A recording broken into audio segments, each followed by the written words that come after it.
You are a wonder.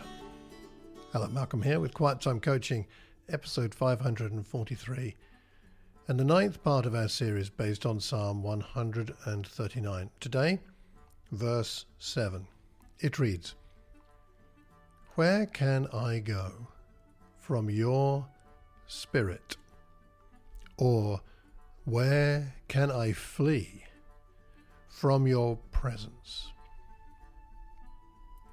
We're in the second section of the psalm here. The first 6 verses remind us that God knows our situation, so therefore we are protected by him. This second section from verses 7 to 12 focuses on God's presence with the psalmist. God is paying attention to his situation and what he needs.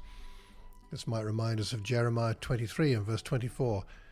"Can a man hide himself in hiding places so I do not see him, declares the Lord? Do I not fill the heavens and the earth, declares the Lord?" You see, this is in contrast to the pagan deities of the time, because they were always localized, but not Yahweh. He is everywhere and sees all.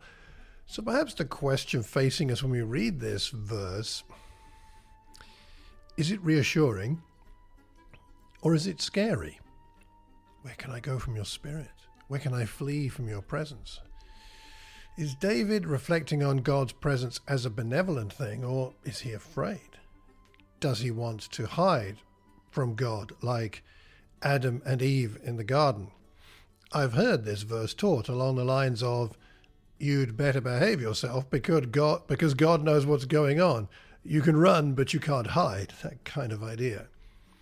But it seems to me that what David is expressing is more of a celebration of the universality of God's presence. After all, David thinks he is safe and on God's side when we look at verses 23 and 24. So I reckon David is reflecting on perhaps a difficult truth we all feel from time to time, and perhaps this is your life at the moment. You know intellectually that God is real, but you don't always feel him. Is he really there? You know he's all present, all knowing, but you don't sense it. It's interesting that even in the Old Covenant context, David understands that God's Spirit is everywhere and is with him. He doesn't need to fear being away from God's presence. That can never happen. By the way, literally, the word presence in this verse means face. Therefore, what is he saying? God's face is always turned towards him. There's an immediacy of closeness there between him and God. Perhaps he's offering his prayer here as a reminder to himself that even when he doesn't feel it, God is with him. His face is turned in his direction. Do you realize that?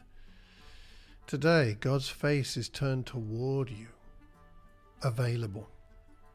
So here's a question. Do you see the universality of the presence of God as something to be feared or something to be celebrated? It's important to be honest with your feelings about this. The intellect may say different things to your spirit or your body. What's going on for you here, and what do you think it actually means?